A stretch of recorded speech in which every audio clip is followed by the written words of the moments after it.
రీసెంట్‌గా 19 ఇయర్స్ ఉన్న అమ్మాయి మీద వీళ్ళందరూ కలిసి ఆమెని అత్యాచారం చేసి, ఆ చేసింది మొత్తం రికార్డ్ చేసి, ఆ అమ్మాయిని బ్లాక్‌మెయిల్ చేశారు.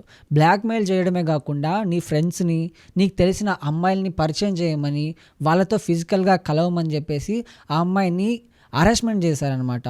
ఇంక భరించలేక అంటే ఎంత బాధపడుంటే ఆ అమ్మాయి పోలీస్ స్టేషన్‌కెళ్ళి కంప్లెయింట్ ఇస్తుంది. భరించలేని ఆ అమ్మాయి పోలీస్ స్టేషన్‌కెళ్ళి కంప్లెయింట్ ఇచ్చిందనమాట. ఇంక పోలీసులు ఇన్వెస్టిగేషన్ స్టార్ట్ చేశారు. అండ్ ఆ ఇన్వెస్టిగేషన్‌లో ఒక బాధితులు ఈ 19 ఇయర్స్ ఒక్క అమ్మాయే గాదు. కొన్ని వందల మంది అమ్మాయిలున్నారు. అండ్ ఈ మొత్తం గ్యాంగ్ ఉంది గదా! ఈ గ్యాంగ్‌కి ఎవరైతే హెడ్ ఉన్నారో వాడి పేరు ఫర్హాన్. నేను ఫస్ట్‌లో చెప్పాను గదా! వాడు ఫర్హాన్.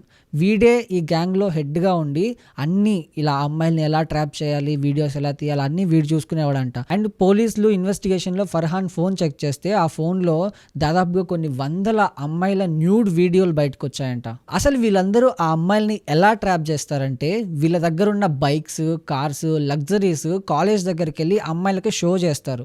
షో చేసిన తర్వాత అమ్మాయిల్ని ప్రేమించమని, ఫ్రెండ్‌షిప్ అని చెప్పేసి అమ్మాయిల వెనక పడతారు. వన్స్ ఫ్రెండ్‌షిప్ కానీ, లవ్ కానీ ఎంటర్ అయ్యిందా, అయిన తర్వాత వాళ్ళకి పూర్తిగా డ్రగ్స్ అలవాటు చేస్తారనమాట.